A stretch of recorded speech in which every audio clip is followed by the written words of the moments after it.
Okay students, அடுத்து வந்து இந்த நியூட்டன் ராப்சன் மெத்தட் பேஸ் பண்ணி ப்ராப்ளம்ஸ் போயிடலாம். ப்ராப்ளம் போகிறதுக்கு முன்னாடி கட்டாயமாக கையில் கேல்சி வச்சுக்கங்க. ஏன்னா கால்குலேட்டர் இல்லாமல் ப்ராப்ளம்ஸ் போடவே முடியாது. சரிங்களா? ரைட்.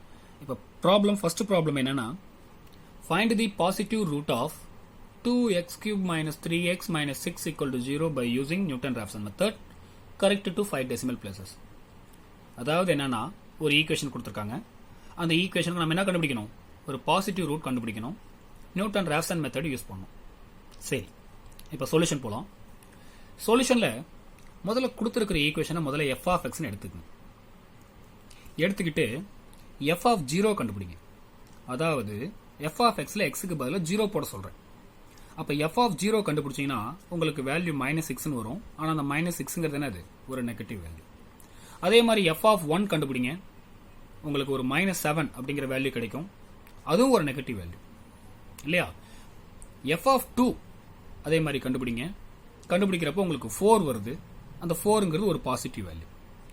அப்போ f of 1 அப்படிங்கிறது நெகட்டிவ் வேல்யூ, f of 2ங்கிறது இட்ஸ் a பாசிட்டிவ் வேல்யூ. அப்போ சைன் சேஞ்ச் ஆயிருக்கு இல்லையா? அப்படி சைன் சேஞ்ச் ஆகிறப்ப என்ன அர்த்தம்னா, அந்த f of xக்கு ஒரு root, f of x has a root. அந்த 1க்கும் அந்த 2க்கும் இடையில அந்த f of xக்கு ஒரு ரூட் கட்டாயமா இருக்கும் அப்படிங்கிறது அர்த்தம். சரிங்களா? f of 1 போடுறப்ப நெகட்டிவ், f of 2 போடுறப்ப பாசிட்டிவ், சைன் சேஞ்ச் ஆயிருக்கு. அப்படின்னா என்ன அர்த்தம்? f of xக்கு ஒரு ரூட் ஆகுது கண்டிப்பா இந்த 1க்கும் 2க்கும் இடையில இருக்கும் அப்படிங்கிறது அர்த்தம். அண்டர்ஸ்டாண்ட் பண்ணிக்கங்க. சரி, இப்ப அந்த 1க்கும் 2க்கும் இடையில ஒரு ரூட் இருக்கா?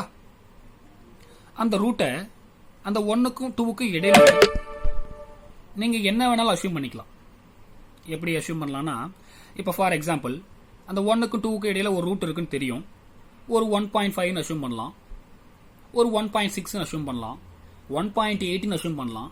நான் இந்த ப்ராப்ளத்துல அந்த 1க்கும் 2க்கும் இடையில ஒரு ரூட் இருக்கு இல்லையா, நானும் வந்து 2ன்னு அஸ்யூம் பண்ணியிருக்கேன். அதாவது ஆல்பா நாட்டை நான் 2ன்னு அஸ்யூம் பண்ணியிருக்கேன். அதாவது அந்த 1க்கும் 2க்கும் இடையில இருக்கிற ரூட்டு நீங்க என்ன வேணா அஸ்யூம் பண்ணலாம். ஒரு சில பேர் 1.2 அஸ்யூம் பண்ணுவாங்க, ஒரு சில பேர் 1.5 அஸ்யூம் பண்ணுவாங்க, ஒரு சில பேர் 1.8 அஸ்யூம் பண்ணுவாங்க, ஒரு சில பேர் 2 கூட அஸ்யூம் பண்ணலாம், ஒரு சில பேர் 1 கூட அஸ்யூம் பண்ணலாம். சார் நாங்க வந்து வெவ்வேறு மாதிரியான அஸ்யூம் பண்ணியிருக்கோம், அதனால ஃபைனலா வந்து ஆன்சர் வேரி ஆகுமா சார் அப்படின்னு கேட்டீங்கன்னா கட்டாயமா வேரி ஆகாது. சரிங்களா? சரி, நான் இந்த ப்ராப்ளத்துல அந்த 1க்கும் 2க்கும் இடையில இருக்கிற ரூட்டு 2ன்னு அஸ்யூம் பண்ணியிருக்கேன்.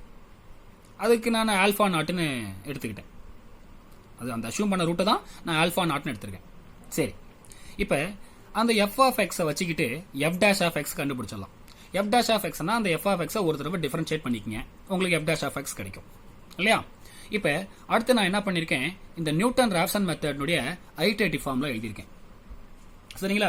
இப்போ எனக்கு அந்த ஆல்பா நாட் எனக்கு தெரியும். ஆல்பா நாட்டுங்கிறது அதான் இனிஷியல் ரூட். அதாவது அந்த 1க்கும் 2க்கும் இடையில ஒரு ரூட் இருக்குன்னு சொன்ன பாத்தீங்களா, ஒரு ரூட் அஸ்யூம் பண்றோம் பாத்தீங்களா, அந்த ரூட்டுக்கு பேர் இனிஷியல் ரூட். அந்த ரூட்டை நம்ம ஆல்பா நாட்னு அஸ்யூம் பண்ணிருக்கோம். சரிங்களா? அடுத்து வந்து இந்த நியூட்டன் ராப்சன் மெத்தட்னுடைய ஐட்ரேட்டிவ் ஃபார்ம்ல எழுதியிருக்கேன். இப்போ ஆல்பா நாட் எனக்கு தெரியும். அடுத்து ஆல்பா 1 நான் கண்டுபிடிக்க போறேன். அப்ப அந்த ஐட்ரேட்டிவ் ஃபார்முலால ஆல்பா 1 கிடைக்கணும்னா அப்ப நம்ம ஐக்கு என்ன போட்டுக்கணும்? 0 போட்டுக்கணும். அப்ப 0 போறப்போ உங்களுக்கு என்ன கிடைக்கும்? இங்க ஆல்பா நாட் கிடைக்கும். அப்ப இங்க என்ன வரும்? f of ஆல்பா நாட்னு வரும். இங்க என்ன வரும்? f dash of ஆல்பா நாட்னு வரும். ஆனா ஆல்பா நாட் எனக்கு தெரியும். அந்த ஆல்பா நாட் வேல்யூ தான் நான் இங்க சப்ஸ்டிட் பண்ணிருக்கேன். சோ சப்ஸ்டிட் பண்றப்ப உங்களுக்கு என்ன வரும்? இந்த இடத்துல ஒரு 2, ஒரு மைனஸ், இங்க 2 போடுறப்ப உங்களுக்கு என்ன வரும்? f of 2ன்னு வரும். இந்த இடத்துல ஒரு 2 போடுறப்ப உங்களுக்கு என்ன வரும்? f dash of 2ன்னு வரும். அதே மாதிரி f of 2 உங்களால ஈஸியா கண்டுபிடிக்க முடியும். எப்படின்னா f of x உங்களுக்கு தெரியும் இல்லையா? f of xங்கிறது என்ன? 2x³ - 3x - 6. இதுதான் f of x. இப்போ உங்களுக்கு f of 2 வேணும்னா அந்த f of xல xக்கு பதிலா 2 போட்டு கண்டுபிடிச்சிக்கலாம். அப்போ உங்களுக்கு f of 2 வேல்யூ வந்துரும், which is nothing but 4. அதே மாதிரி f dash of x உங்களுக்கு தெரியும். அதே மாதிரி f dash of xல xக்கு பதிலா 2 போட்டீங்கன்னா உங்களுக்கு என்ன கிடைக்கும்? f dash of 2 கிடைச்சிரும். அப்ப என்ன ஒரு வேல்யூ? 21 கிடைக்கும். வேணா வெரிஃபை பண்ணி பாத்துங்க. சோ இது கால்சில சிம்பிளிஃபை பண்ணி ஆன்சர் போட்டீங்கன்னா உங்களுக்கு என்ன வருது? 1.809523 அப்படின்னு வருது. சரிங்களா? இப்ப கால்குலேட்டர்ல இந்த வேல்யூ கால்குலேட் பண்றப்ப பாயிண்ட்க்கு அப்புறம் ஒரு 8 டெசிமல் காட்டும் இல்லையா? 8 டெசிமல் இல்ல 9 டெசிமல் காட்டும். ரைட். இங்க வந்து ப்ராப்ளத்துல 5 டெசிமல் வந்து கரெக்ட் பண்ண சொல்லி இருக்கிறதுனால நான் அந்த கால்சில இருந்து என்ன பண்ணிருக்கேன்? மினிமம் பாயிண்ட்க்கு அப்புறம் ஒரு 6 டெசிமல் எழுதியிருக்கேன். சரிங்களா? ரைட்.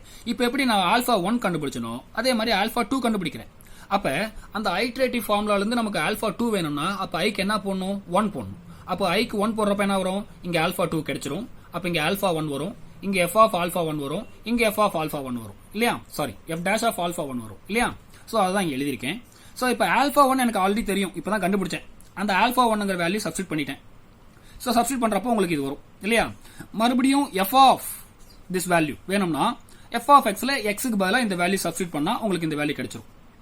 அதே மாதிரி எஃப் டேஷ் ஆஃப் எக்ஸ்ல எக்ஸுக்கு பதிலா இந்த வேல்யூ சப்ஸ்டிட் பண்ணா உங்களுக்கு இந்த வேல்யூ கிடைச்சிரும்.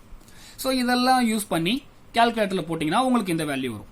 சோ அதே மாதிரி ஆல்ஃபா 2 கண்டுபிடிச்சிருக்கேன், அதே மாதிரி ஆல்ஃபா 3 கண்டுபிடிச்சிருக்கேன், அதே மாதிரி ஆல்ஃபா 4 கண்டுபிடிச்சிருக்கேன். சோ இப்போ இந்த ஆல்ஃபா 3யும் ஆல்ஃபா 4 இது ரெண்டுனுடைய வேல்யூ பாருங்களேன்.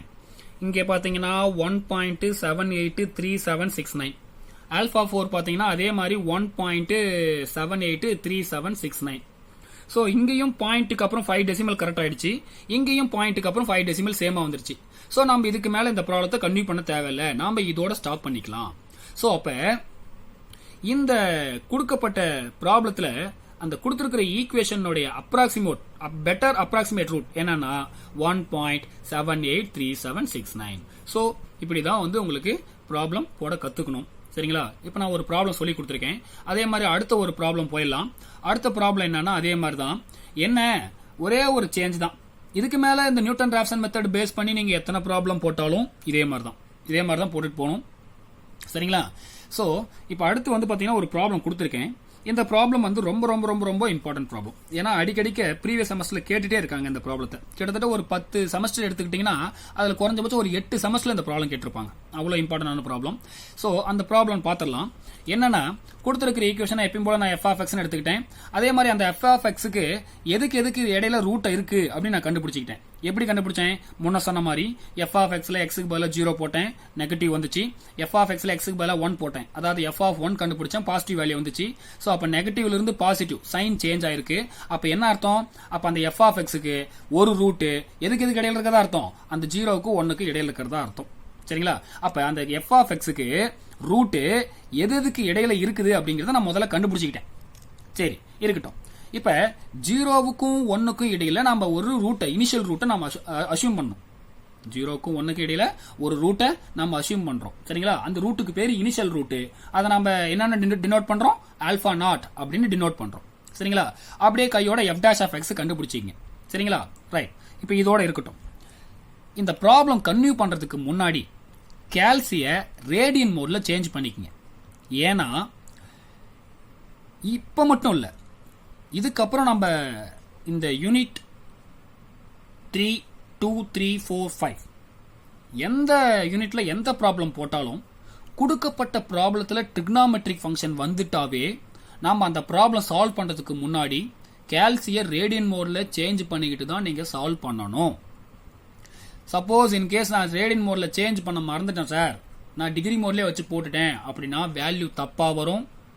ஒரு 10 மார்க்னா ரேடியன் மோட்ல சேஞ்ச் பண்ணி டிகிரி மோட்ல நான் தப்பா போட்டுட்டேன் சார் அப்படின்னு சொல்லிவிட்டீங்கன்னா ஈஸியா 10 மார்க் எடுக்க வேண்டியது உங்களுக்கு 10 மார்க் கிடைக்காது. வெறும் 2 மார்க் 3 மார்க் அந்த ஃபார்முலா எழுதி 2 ஸ்டெப் கன்டினியூ பண்ணதுக்காக உங்களுக்கு கிடைக்கும். சோ அதனால இந்த ப்ராப்ளம் போறதுக்கு முன்னாடி, அதாவது அந்த ஈக்குவேஷனை எஃப் ஆஃப் எக்ஸ் எடுத்துக்கிறதுக்கு முன்னாடி என்ன பண்ணிருங்க, மறக்காம கால்சிய ரேடியன் மோட்ல சேஞ்ச் பண்ணி வச்சுக்கங்க. சரிங்களா? ஏன்னா அப்பதான் உங்களுக்கு மறக்காது. ஏன்னா இந்த கொடுத்திருக்க இந்த ப்ராப்ளத்துல கொடுத்திருக்கிற ஈக்குவேஷன்ல பாத்தீங்கன்னா ட்ரிக்னாமெட்ரிக் ஃபங்க்ஷன் வந்துருச்சு. சோ அதனால கால்சிய ரேடியன் மோட்ல சேஞ்ச் பண்ணிட்டீங்க. சரிங்களா? சரி ரைட் ஓகே. அப்ப இப்ப அடுத்து கன்டினியூ பண்ணலாம். சரிங்களா? இப்ப அதே மாதிரி நியூட்டன் ராப்சன் மெத்தட்னுடைய ஐட்ரேட்டிவ் ஃபார்முலா எழுதியிருக்கேன். அதே மாதிரி ஆல்பா 1 கண்டுபிடிச்சிருக்கேன், அதே மாதிரி ஆல்பா 2 கண்டுபிடிச்சிருக்கேன், ஆல்பா 3 கண்டுபிடிச்சிருக்கேன். ஆனா இந்த ப்ராப்ளத்துல என்ன சொல்லிருக்காங்க? கரெக்ட் டு 6 டெசிமல் பிளேசஸ், அதாவது 6 டெசிமல் பிளேசஸ் வரையும் நம்ம கரெக்டா கிடைக்கிற வரையும் நம்ம ப்ராப்ளம் கன்டினியூ பண்ணிட்டு போகணும். எப்படி போன ப்ராப்ளத்துல எப்படி 5 டெசிமல் பிளேசஸ் வரையும் சேமா கிடைக்கிற வரையும் எப்படி ப்ராப்ளம் கன்டினியூ பண்றோமோ அதே மாதிரி இந்த ப்ராப்ளத்துல என்ன பண்ணோம்? பாயிண்ட்டுக்கு அப்புறம் 6 டெசிமல் பிளேசஸ் கரெக்டா கிடைக்கிற வரையும் நீங்க ப்ராப்ளம் கன்டினியூ பண்ணிட்டு போகணும். அதே மாதிரி தான் இப்ப நான் இங்க ஆல்பா 1 போட்டிருக்கேன்.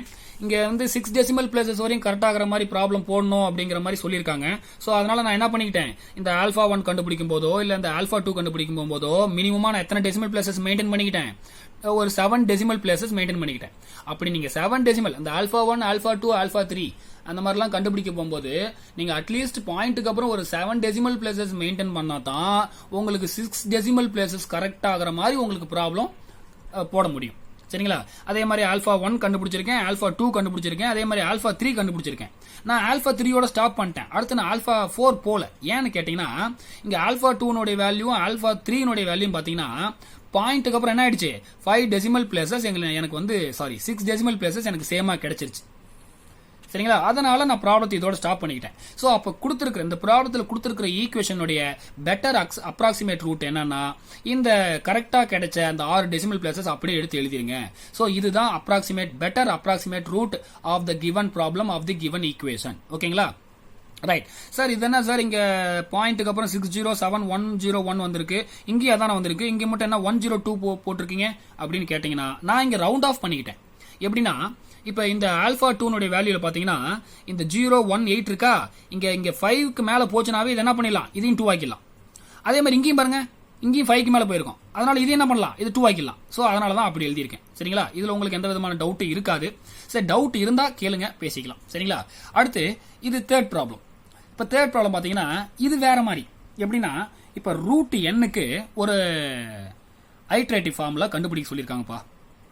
அதாவது என்னங்கிறது ஒரு நம்பரு, அந்த நம்பருக்கு ஒரு ஸ்கொயர் ரூட். இப்ப இதுக்கு என்ன பண்ண சொல்லியிருக்காங்கன்னா ஒரு ஐட்ரேட்டிவ் ஃபார்முலா கண்டுபிடிக்க சொல்லியிருக்கானுங்க. அந்த ஐட்ரேட்டிவ் ஃபார்முலா வச்சுக்கிட்டு ரூட் 5 வேல்யூ கேட்டிருக்கானுங்க. இதுதான் ப்ராப்ளம். சரி, முதல்ல அந்த ஸ்கொயர் ரூட் ஆஃப் என்ன நான் ஃபர்ஸ்ட் எக்ஸ்னு எடுத்துக்கிறேன். அப்ப ரெண்டு பக்கம் ஸ்கொயர் பண்றப்ப உங்களுக்கு என்ன கிடைக்கும், X square equal to n கிடைக்கும்.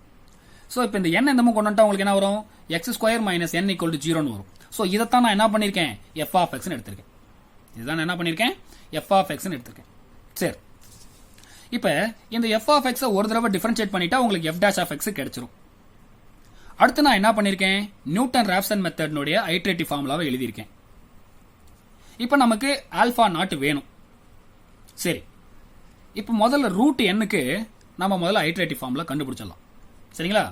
இப்ப alpha i plus 1 equal to alpha i ஒரு மைனஸ், இங்க உங்களுக்கு ஐட்ரேட்டிவ் ஃபார்முலா என்ன சொல்லுது, f ஆஃப் ஆல்பா இருக்கா, உங்களுக்கு f ஆஃப் x தெரியுமா, அப்ப அந்த f ஆஃப் xல xக்கு பதிலா ஆல்பா ஐன்னு போட்டா உங்களுக்கு f ஆஃப் ஆல்பா i வருமா.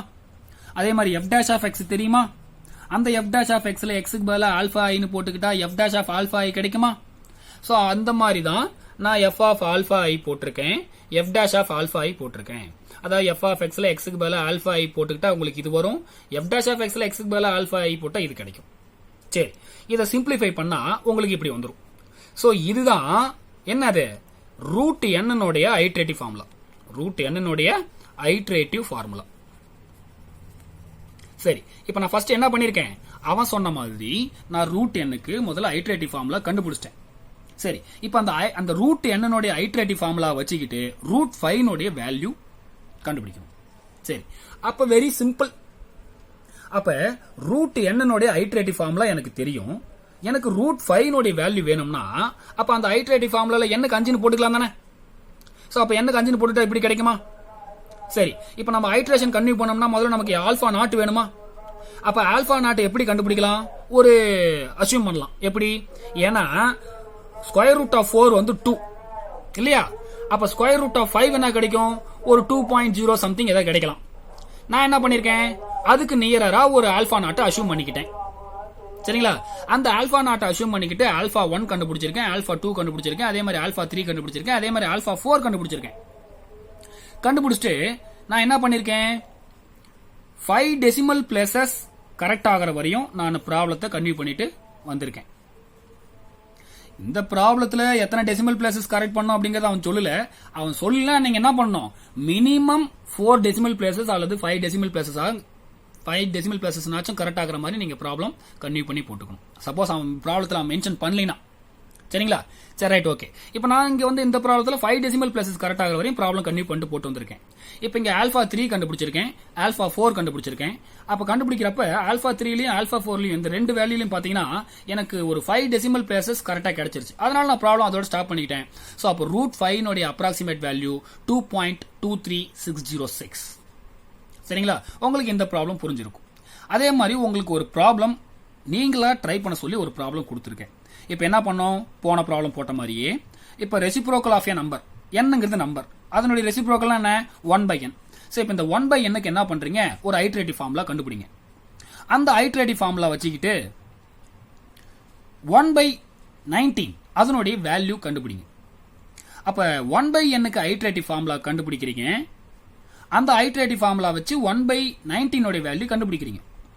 அப்ப வெரி சிம்பிள். அப்ப 1/n உடைய ஐட்ரேட்டிவ் ஃபார்முலா கிடைச்சிட்டா அந்த ஐட்ரேட்டிவ் ஃபார்முலால n-க்கு பதிலா 19 போட்டுக்கிட்டா 1/19 உடைய வேல்யூ இந்த ஐட்ரேஷனை இந்த போன ப்ராப்ளத்தில் போட்ட மாதிரி அந்த ஐட்ரேஷனை கன்டினியூ பண்றப்ப உங்களுடைய 1/19 உடைய வேல்யூ உங்களுக்கு கிடைக்கும்.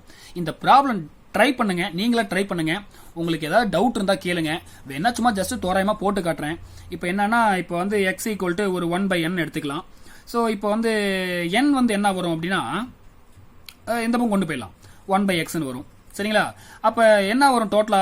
இந்த n அந்த பக்கம் கொண்டு போயிட்டா 1/x - n = 0ன்னு வரும். ஸோ இதை நாம என்ன பண்ணலாம்? f(x)ன்னு எடுத்துக்கலாம். ஸோ அப்ப f' என்ன வரும்? இந்த 1/x டிஃபரன்ஷியேட் பண்றப்போ -1/x² வரும். அடுத்து நியூட்டன் ராப்சன் மெத்தட்னுடைய ஐட்ரேட்டிவ் ஃபார்முலா எழுதுறீங்க. அந்த ஐட்ரேட்டிவ் ஃபார்முலால f(α i) இருக்கும், f'(α i) இருக்கும். அப்ப f(x)ல x-க்கு பதிலா ஆல்பா i போடுங்க, f(α i) கிடைக்கும். f'(x)ல x-க்கு பதிலா ஆல்பா i போடுங்க, f'(α i) கிடைக்கும்.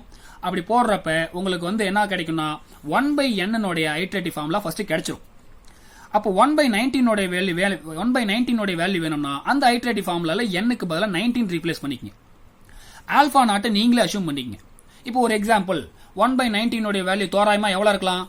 அப்ராக்சிமேட்டா சம்திங் இருக்கலாம்னா அதுக்கு நியரா வந்து ஒரு வேல்யூ ஆல்பா நாட்னு எடுத்துக்கிட்டு அப்புறமேட்டு இந்த ஆல்பா 1, ஆல்பா 2, ஆல்பா 3 இந்த மாதிரி ஐட்ரேட்டிவ் கன்டினியூ பண்ணிட்டே வாங்க. ஒரு பாயிண்ட்டுக்கு அப்புறம் 5 டெசிமல் பிளேசஸ் கரெக்ட் ஆகிற வரையும் கன்டினியூ பண்ணிட்டே வரணும். எப்போ உங்களுக்கு பாயிண்ட்டுக்கு அப்புறம் 5 டெசிமல் பிளேசஸ் கரெக்ட் ஆகிற வரையும் உங்களுக்கு கிடைக்குதோ அதோட ப்ராப்ளம் ஸ்டாப் பண்ணிக்கலாம். ஸோ அதுதான் வந்து 1/19 உடைய ஒரு approximate value, better approximate value. So இந்த ப்ராப்ளம் நீங்களே ட்ரை பண்ணுங்க. உங்களுக்கு ஏதாவது டவுட் இருந்தா கேளுங்க. Thank you students. இன்னைக்கு கிளாஸ் இதோட முடிஞ்சது. தயவுசெய்து இந்த மாதிரி வீடியோ பார்த்துட்டு உங்களுக்கு ஒரு ப்ராப்ளம் போடுறீங்கன்னா, ஒரு செப்பரேட் ஷீட் எடுத்து ஒரு ப்ராப்ளம் போடுறீங்கன்னா கையில கேல்சி வச்சுக்கோங்க. இன்னொன்னு மறந்துடாதீங்க, கொடுக்கப்பட்ட ஈக்குவேஷன்ல ட்ரிக்னாமெட்ரிக் ஃபங்க்ஷன் வந்துச்சுன்னா தயவுசெய்து கேல்சியை டிகிரி மோட்ல இருந்து ரேடியன் மோடு சேஞ்ச் பண்ணிக்கிட்டு ப்ராப்ளம் போடுங்க, இல்ல தப்பாயிடும். ஸோ இன்னைக்கு நடத்தின கிளாஸ் எல்லா ப்ராப்ளமே உங்களுக்கு புரிஞ்சிருக்கும்னு நினைக்கிறேன். உங்களுக்கு ஏதாவது டவுட் இருந்தா கேளுங்க, தயங்காம கேளுங்க. சரிங்களா? இது மட்டும் இல்ல, இப்ப நான் கொடுத்த இந்த ப்ராப்ளம் மட்டும் தான் போடணும்னு அவசியம் இல்ல. ஆல்ரெடி உங்களுக்கு பாத்தீங்கன்னா உங்களுக்கு பிடிஎஃபா இந்த ப்ரீவியஸ் அன்ஹானஸ்டி ப்ரீவியஸ் இயர் கொஸ்டின் பேப்பர்ஸ் எல்லாம் நான் அனுப்பியிருக்கேன். ஸோ அதுல இருக்கிற ப்ராப்ளம்ஸ் கூட நீங்க எடுத்து போடலாம். அதுல இருக்கிற ப்ராப்ளம்ஸ் கூட நீங்க என்கிட்ட டவுட் கேட்கலாம். உங்களுக்கு ஏதாவது டவுட் இருந்தா கேளுங்க ஸ்டூடெண்ட்ஸ், எனி டைம். ஸோ உங்களுக்கு நான் சொல்லிக் கொடுக்கறதுக்கு ரெடியா இருக்கேன், தயாரா இருக்கேன். எனக்கு தேவை நீங்க படிக்கணும், நல்ல மார்க் எடுக்கணும், பாஸ் ஆகணும். இதுதான் என்னுடைய நோக்கம். ஏதாவது டவுட் இருந்தா கேளுங்க ஸ்டூடெண்ட்ஸ். தேங்க்யூ.